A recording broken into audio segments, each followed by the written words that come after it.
As protests intensified across Israel, Prime Minister Benjamin Netanyahu on Monday announced he would delay a decision on a bitterly contested plan to overhaul the judiciary and would seek time for compromise.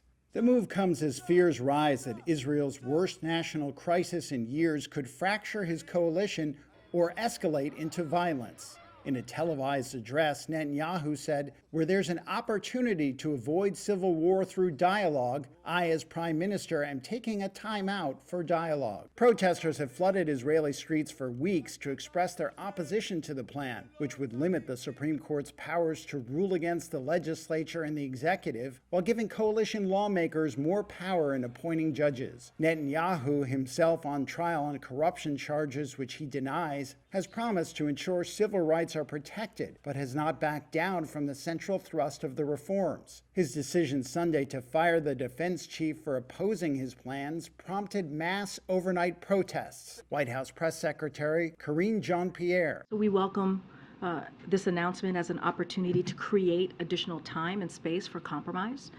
Compromise is precisely what we have been calling for.